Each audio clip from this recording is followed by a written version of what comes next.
Hello, everyone. Welcome to the Power of Influence, the old new way to approach digital marketing. My name is Eileen Borromeo, Head of Marketing for Southeast Asia and Pakistan for Payoneer. So, what I hope you take away from today's presentation is how digital marketing effectiveness actually relies on how well it is used with other touchpoints.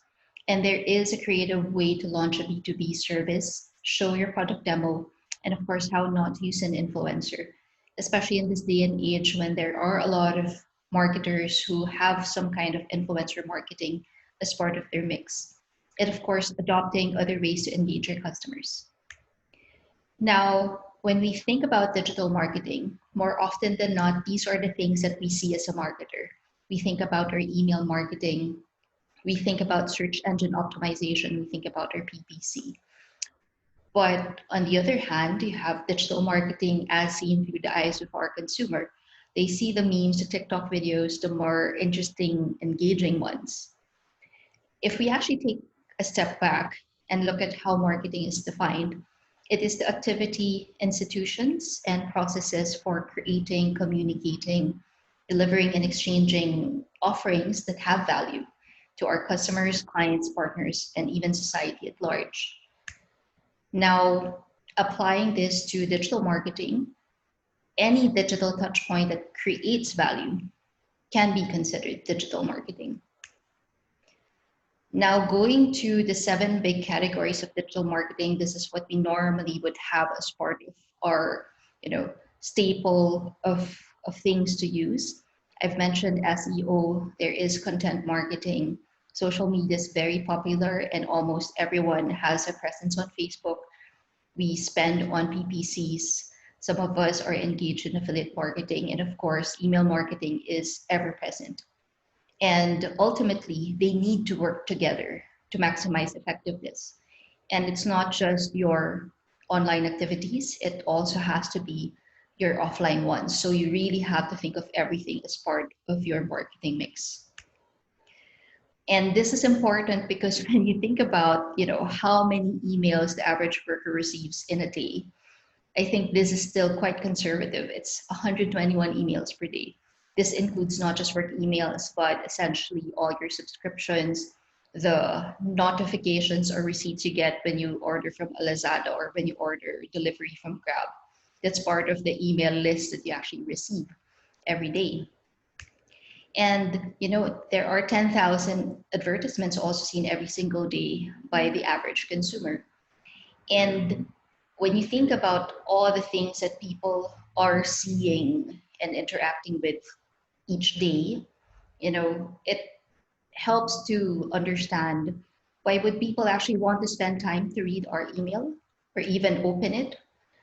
Why would they want to watch our video or even attend this webinar? But thank you for attending this session. Because at the end of the day, if you're like me, I get, several cold emails about companies that have been offering their products and services, some asking to meet with you. And if you multiply that with everything else that you need to do every day, you're kind of just like, okay, I think enough is enough. I just want everything to stop.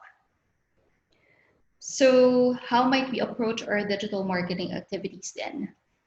One of the things we often forget is, asking the right question and taking a step back to what's really important.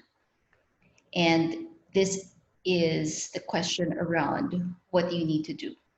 What is the job to be done?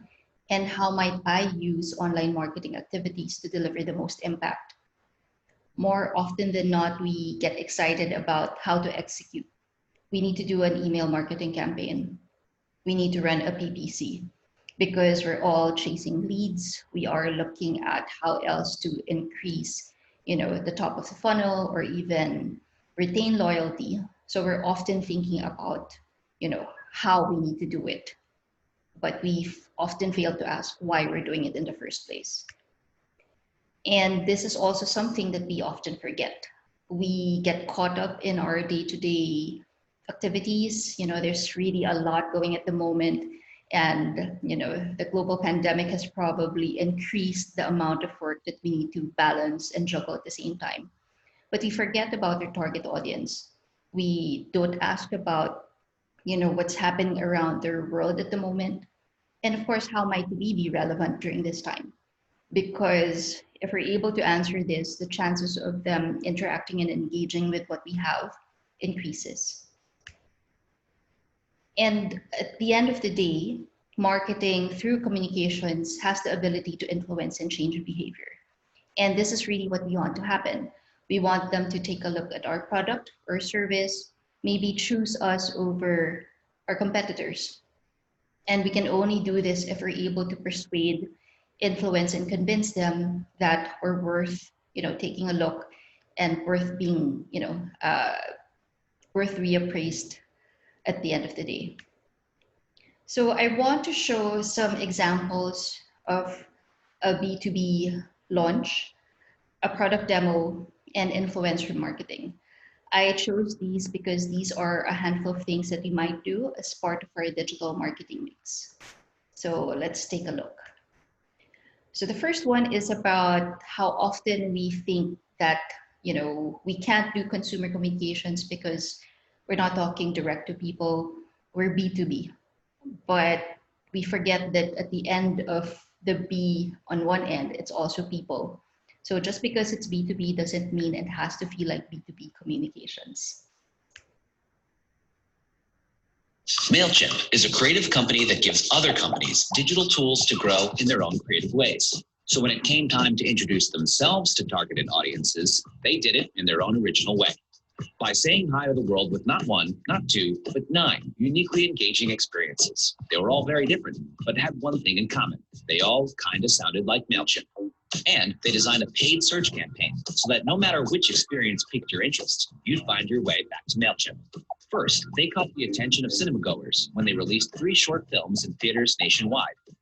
Mailchimp,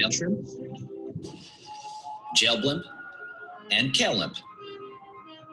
Then they turned their attention to the music world. They made whale synth, a real musical instrument made entirely out of whale noises, and put together Veilhim, a musical collaboration between Dev Hynes and Brendan Cook that spawned a hit single and a sexy interactive music video.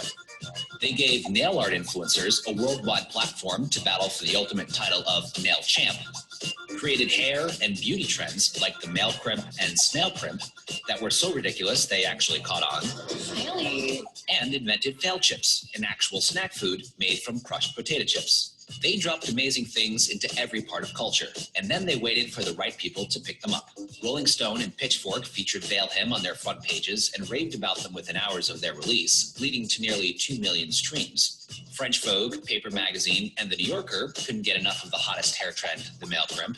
Whale synth hit the big time with industry insiders like experimental rock god Brian Eno. Nailchamp had an audience of over 1 million nail art fans. And then they gave away over 200,000 bags of fail chips, infiltrating foodie culture and inspiring recipes from famous chefs. You see, Mailchimp knew that to reach a very specific audience, the most direct path isn't always the most obvious one. They also knew that if you made something unique enough for that audience, they'd search for it and make their way back to Mailchimp, where the brand's message was clear. Doing things your way isn't really just more fun. It's good business, especially when you know how the internet works. So the interesting thing about Mailchimp is that they were unafraid to break category convention. They knew who their target audience is, and they're entrepreneurially creative-minded people, and they also are targeting people who work in creative companies as well as startups. And if you saw how many campaigns they ran, it was really meant to appeal to a specific target audience. And they were being true to the same message that they applied to themselves, which was, being creative and true to yourself is actually good for business. So when you think about, the millions of views and engagement this had, and the conversion rate that we apply ourselves to, to the industry, they would have had 100, at least, hundreds of thousands of leads coming from this campaign. Mail.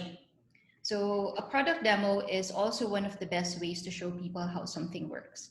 We've had our fair share of really, very dry product demonstrations, and sometimes you play it, at the background while you're doing something else. But I want to show this example from Google when they were first, sort of teaching people how to make the most out of search. So let's watch.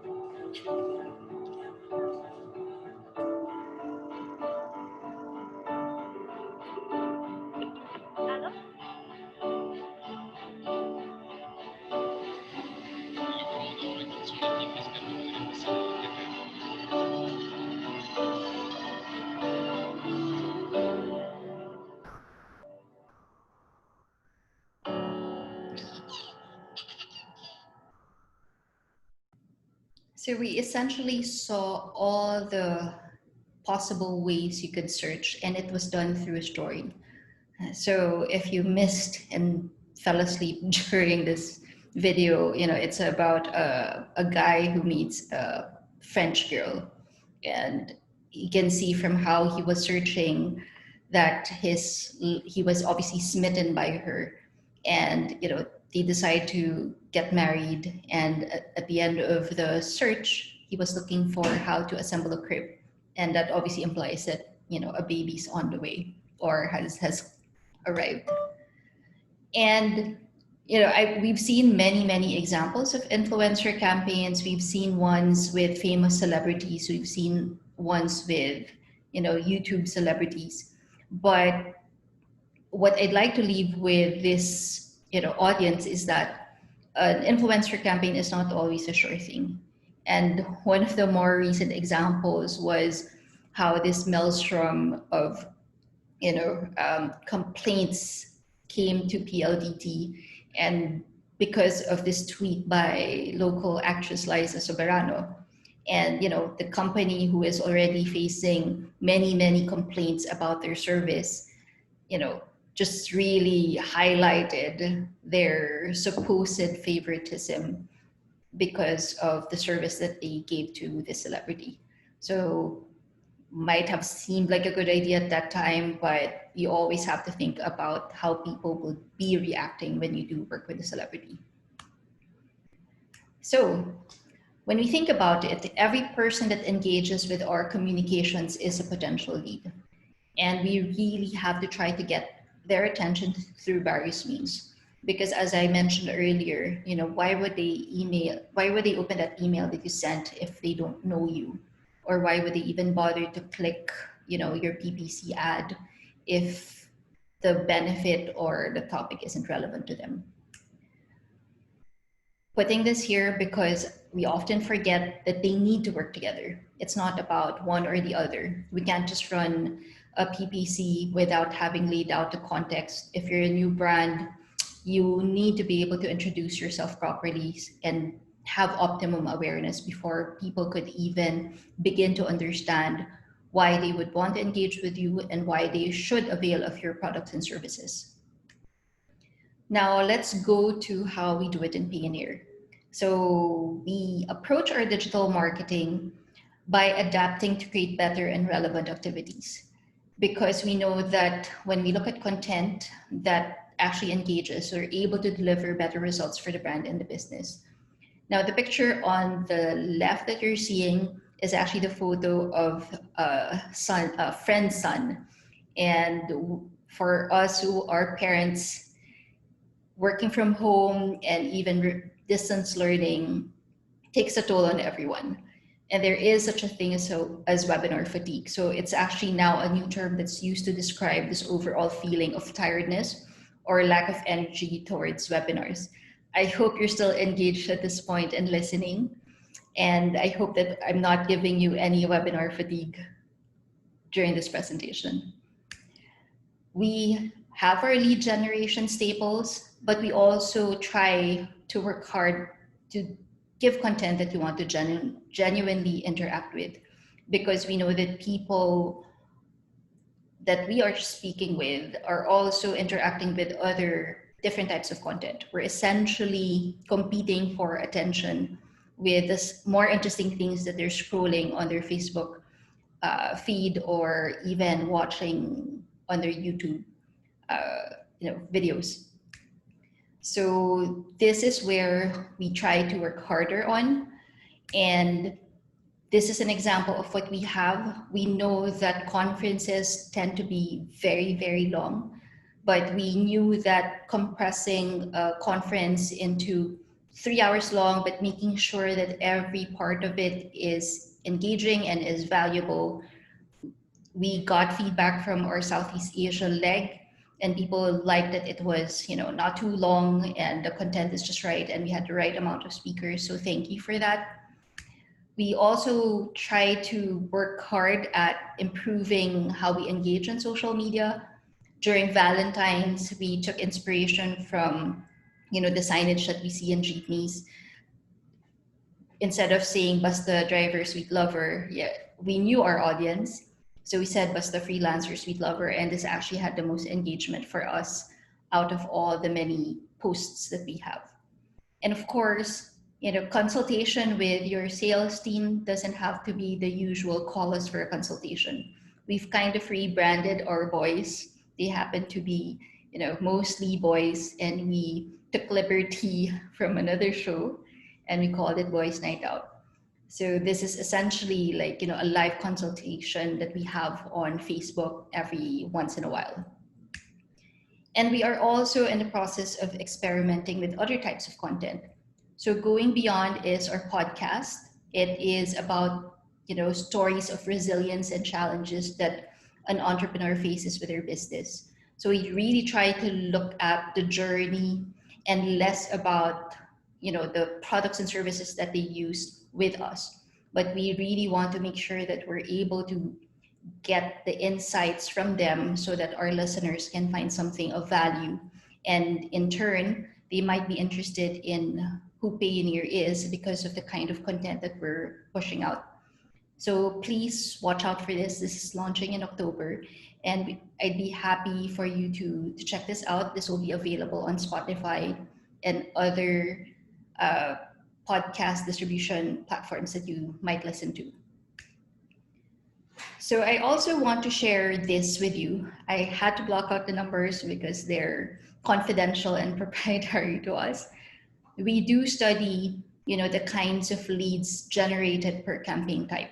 And this is also how we optimize the kind of campaigns that we do or the kinds of digital marketing activities that we do. And what we learned was that, global campaigns, because we're a global company, they tend to do well across different markets for lead generation. But if you are looking at, is it generating volumes or profit? That's not always the case, as we've discovered. Global campaigns are very good at generating massive awareness and massive interest. So, and then local campaigns with a clear benefit or offering actually do better on both registrations and FTLs. And you could say that this has something to do with relevance. You're attracting audiences that are interested in your topic because it's relevant to them or their business, and they're more likely to convert and to transact with you because they realize something out of that engagement. Webinars are also able to generate leads, but not all webinars can lead to FTL. So this is similar to the second point around relevance. And interestingly, we churn so much content, we can actually still use the same content that we've developed and just rebroadcast it. Maybe just supporting it with PPC and other contextual content to make it more relevant for our audiences. So these are our learning, having had to shift also to more digital-led activities during the start of the pandemic. So I hope you enjoyed today's session. We will be having a quick Q&A after this. So again, thank you for joining us. This is the Power of Influence, the old new way to approach digital marketing. Thank you